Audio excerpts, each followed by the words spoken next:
Hey, hey, hey, it's Cynthia from Mind Power Meets Mystic. Ms. Michelle Walters, my dear pal and podcast buddy, is allowing me a full session with you to talk about energies and entities. Now, I'm going to make it really simple because we only have a very short period of time. So I'm going to group it this way. All entities are in one category and all energies are in a separate category. So this is like a 101 basic class on how to differentiate between the two in order to help you out when you feel something going on that's a little bit hinky in your world. Okay. So, first, I'm going to talk about energies. Energies, to me, they don't feel like they have a personality to them.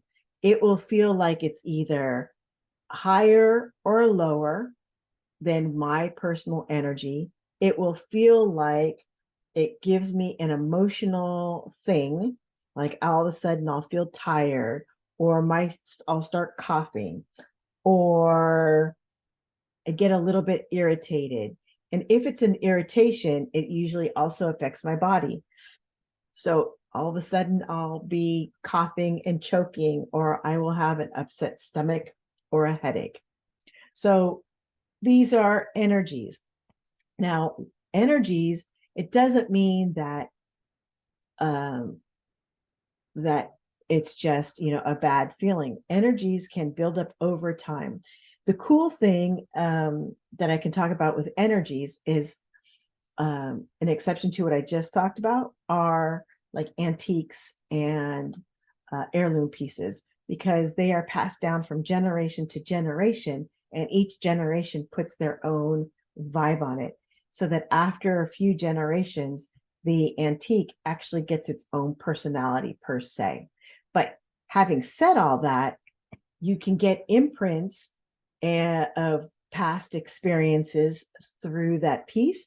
It still doesn't feel like it had a life of its own. It will still feel um, like it's either an energy higher, energy lower than yourself.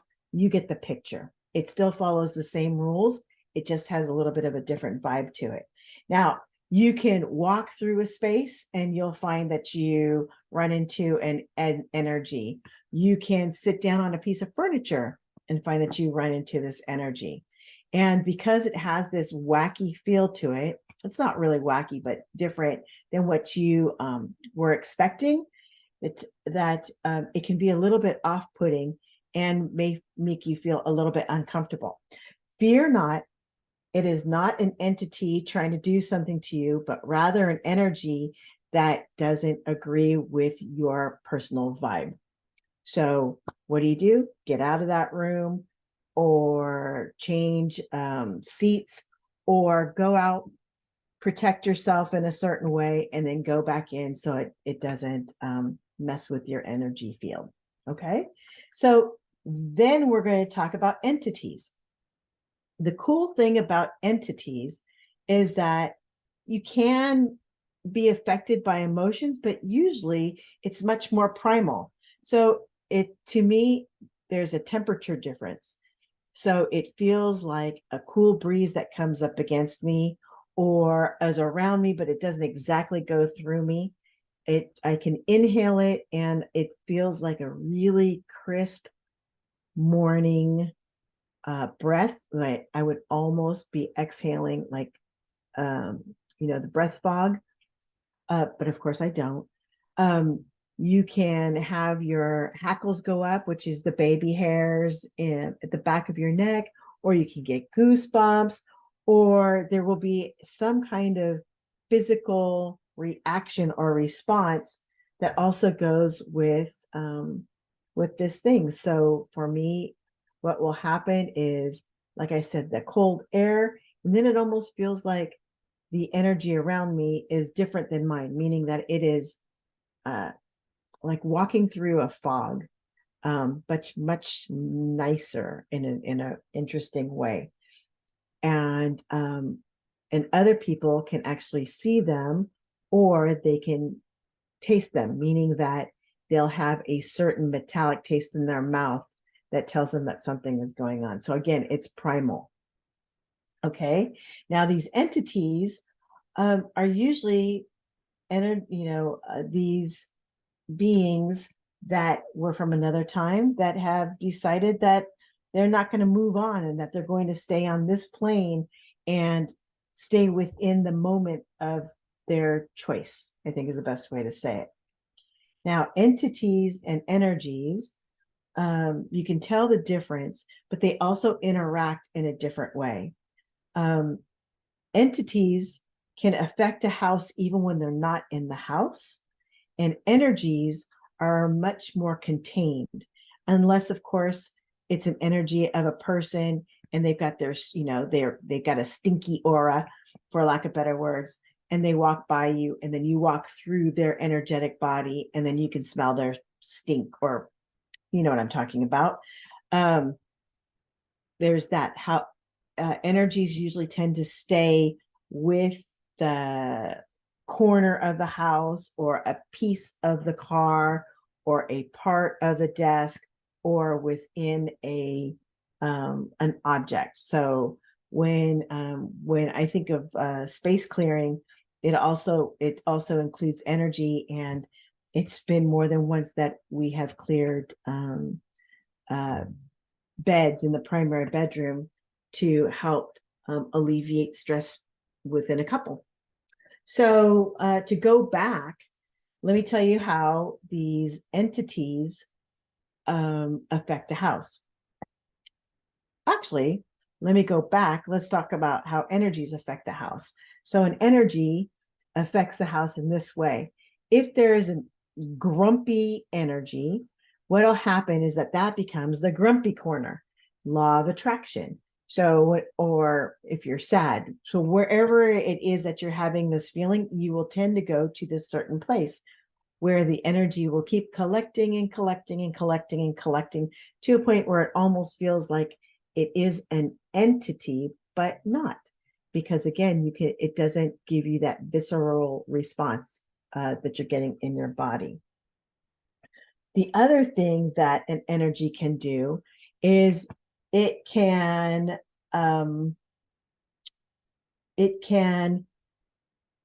affect a certain way in which it needs to be cleared. So let me give you an example. There is this one house that we were getting ready to clear, and the primary bedroom could not get cleared. It just couldn't get cleared, and the energy wouldn't break. Okay, that's another thing. Energy can be broken, an entity cannot. The energy wouldn't break. And so I went in and intuitively, and what I heard is that there was a lack of confidence in this room that just kept building and building and building. Felt really sorry for the person who was living in this, because how can you have a really good night's sleep and then wake up refreshed and confident and ready to conquer the day? It felt like every morning must be a little bit of a struggle, in which you have to really talk yourself into being this person. So to go back, what it took for the energy to break was 5 minutes of continual clapping and accolades. And my friend Judy, who does the house cleaning with me, she and I were cracking up, because what I did is I got a track and I just put it on loop, and we blasted in the room on top of the bed, and it just kept going. And of course, we joined in, and laughing and just giving these accolades and cracking up until the energy broke. Okay, so that's one example. Another example of an energy is a little bit different, in that the woman that lived in the house, we didn't know this until after, was very specific. So when we walked into the house was very demanding, in which it wanted, like, shoes off here, don't walk across here, be mindful here. And when we tried breaking the energy, they would only accept Rat Pack music. If you don't know who that is like Frank Sinatra and Dean Martin, so back into the 50s, or marching band music, which is 144 tempo, 144 tempo. That was the only energy that the house would accept. It was just a crazy little thing. So what happened was that woman, the owner, had lived there for an incredibly long time before she passed away. She did not pass away in the house, so her spirit was not there, but her opinions were there and were so strong and had been in for so long that it took something very, very specific to break. And again, it's an energy because the energy could be broken and it didn't give the response. Before I talk about any other stories, I'd love to remind you that you're listening to Mind Power Meets Mystic, and I'm Cinthia Varkevisser, the mystic of the dynamic duo, and we're talking about energies versus entities. Please like us, comment, follow us. We would love to hear from you. And who doesn't want a little pat on the back, right? I definitely would. And as well as if you leave a comment, we are happy to respond and pat you on the back for giving us some suggestions or having us answer some questions. So there's that. Now, I've already told you 2 stories about entities. I talked about some examples about energies. What I like to, let's talk about one other thing. It's very important is there's this one house. Again, this has to do with energy. There was this one house that the owner had been in for a few decades. I think she was there with their family for over 30 years. And the house, you could definitely tell the front part was built in the very early 1900s, and then that there was a back part, and the back part had been built maybe in the 80s or 90s. You could also tell, you didn't have to be psychic, that the person who lived there when they made this space was some kind of artist, because they had this great mosaic that they put in their primary bathroom, which was one big, huge mural. It was pretty incredible. And downstairs, it was pretty obvious it was some kind of workshop. Now, that energy was interesting in that the front part, the original part of the house, was fine. The back part of the house was incredibly sad, and I couldn't fill it with energy in a proper way. Now, the reason I know it was energy is, again, it didn't give me the visceral responses, and I felt tired, I felt sad, I felt these things, and I could tell that there was grief. Now, I had gone in knowing that the owner had passed, and I didn't feel the owner on the property. However, the house behaved as if it was its own energy, that it was its own being.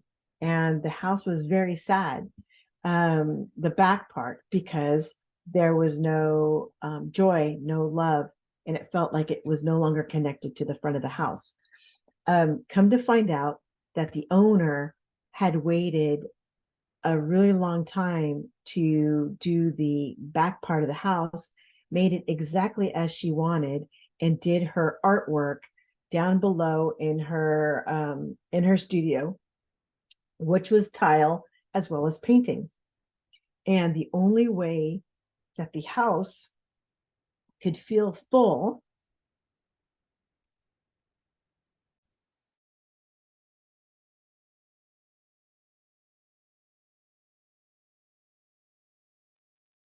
was to have the owner's energy come on in back into the house.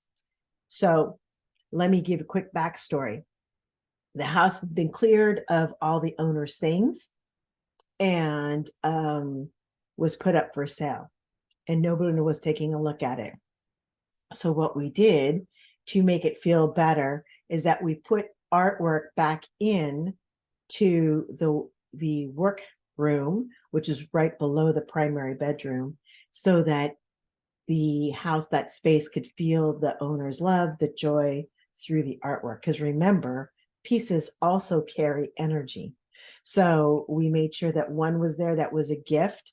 And so the gift of giving and receiving was in there, as well as the joy of creating. And that settled out. It wasn't exactly perfect, but it was a way to get the two energies of the house to unite as one. So those are examples of energy. Now we're going to talk about entities in a different way. The first one I want to talk about again is how an energy, I apologize, how an entity can not be in your house and still affect the house. So what happens is an entity will walk through, and if you can feel it, not if you can feel it, if it passes through close to you, you'll be able to feel it. Also think that an entity has a different energetic value than you do, meaning that you and I have personal space, which I call our energetic space, and entities have a different energetic space. So their energetic body is contained similarly to ours, minus the blood, bone, and flesh. However, the energetic body, or like the wake of the energetic value, is greater than ours. So now think about this. If you're walking down the street and someone's having a crappy day and you walk close to them, you actually can feel their energetic body. And if you are empathic, you probably pick up and keep some of that emotion and information, which is funky, right? And that's a different story. We can talk about empathic versus clairsentient another day. Now, same thing with entities. Entities, they have that misty thing, and then they also have, I'll call it a wake, which is a buffer space in which you can feel them, but you don't feel that ghost entity thing of the raised hair and all that other good stuff. So here's the story. Actually, I have two for you really quick. First one, we are in a beautiful little duplex. I mean, adorable, adorable, adorable. And there is nothing to complain about. They're one bedrooms, but they're like spacious. They actually have yards. It's not like a shared a yard. It was situated in such a way that one duplex had a full yard, one unit had a full yard, the other unit had a full yard. It was just gorgeous, but it wasn't working out. And so we went into one unit and it was fine. The other unit was weird. There was this really cool like den, spacious, gorgeous. However, for some reason, it felt like you're walking into a closet. And the energy of it felt like there's something going on, but it didn't feel like there was an emotion that goes with it, right? Remember I told you that energy goes up or down, and that you have a different kind of response, which is there's an emotional value that is associated with it, and there was no emotional value. So then I went in intuitively and I found out that there was this young man who would walk close, like as in into their backyard, because it used to be an orchard. And he liked just walking through the orchard. He loved the area. And there was one tree that he liked to just lean up against and just chill out. And that the tree is no longer there. And so he's looking for the tree. And so he wasn't going into the house, but he was going so close that that the energy of the entity moved in. So not the actual entity, but the energy of the entity. So we went outside. Sure enough, there was a stump, and we asked the realtor to let the owner know if they put a tree there, that the entity would no longer be wandering around and messing up that space. Okay. The other one I wanted to talk about is that we were at a place close to a golf course. And usually when you think of a place close to a golf course, you think you're worried about golf balls and all that kind of stuff. This one didn't have that challenge, but there was something weird going on in the house, that as you walked in the downstairs unit, that the back part of the hallway and part of a room felt different than the others. And it gave off almost like an entity, but there was a coolness, but there was nothing else that was responsive. So the hackles didn't go up. There weren't any goosebumps. Even though it felt cold, I wasn't breathing in cool air. And there was no emotional value in this energy. And so what we found out is that there was an American Indian that liked to use this trail to hunt for small game. And he was annoyed that the trail had changed. And so we did a ritual around it. And I asked if the young man wanted to move on, and he said no. And so what I did is I said, okay, so let's just trade your trail. Let me show you where your trail now goes. And so we moved the trail that was running and clipping a piece of the house. We moved it so it went beyond the house, in between two houses. I want to be really clear about that. And then along a place where there used to be a creek. Now the cool piece, and then led to a bigger creek.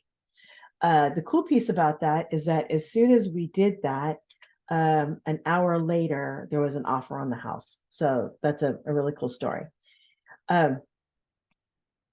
Those stories I wanted to tell you is to show you that there are different subtleties, but by process of elimination, you can tell where there's one or the other.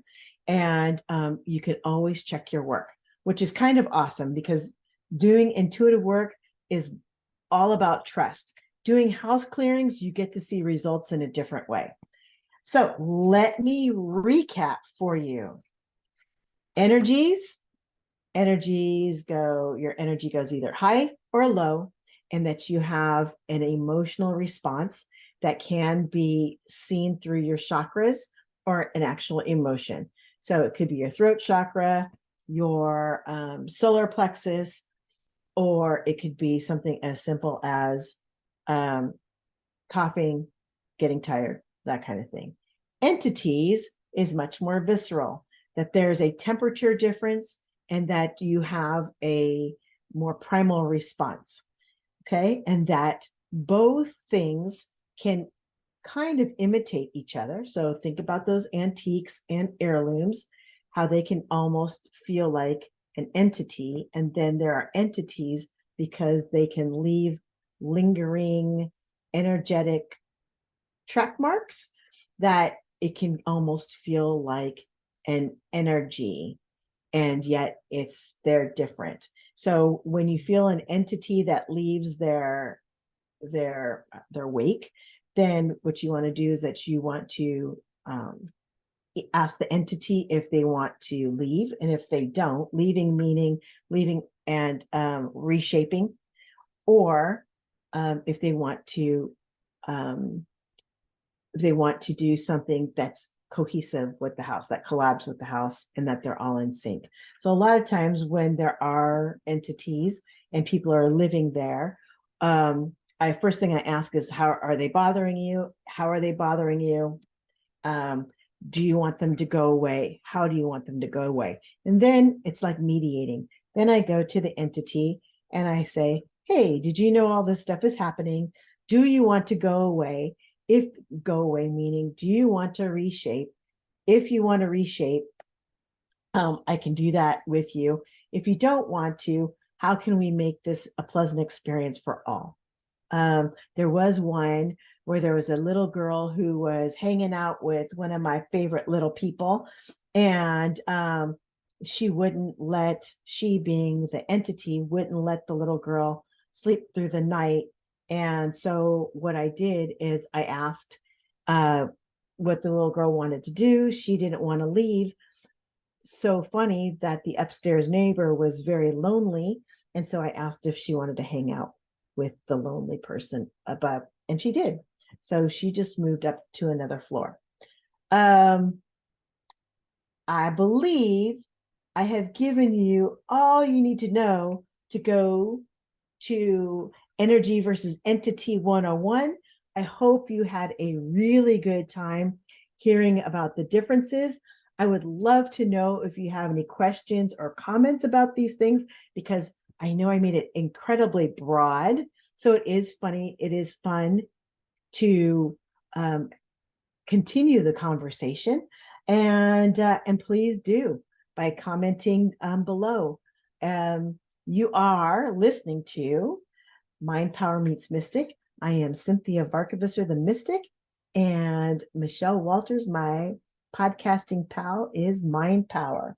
Before I say goodbye, I just want you to know that I do have monthly classes. I'll put the information down in the notes. And these monthly classes are talking about how you can use your intuition practically. And I have an upcoming retreat called Fuck Fear, Penetrate Your Purpose, coming in May of 2024. And as soon as that information is out, I will also put that in the notes. You can also find Ms. Michelle Walters. She's got some really cool Nourish and Flourish hypnotherapy sessions going on. Go to the show notes and you'll find out how and where to find those things. Again, thank you so much for your time. You've been listening to Mind Power Meets Mystic. Bye.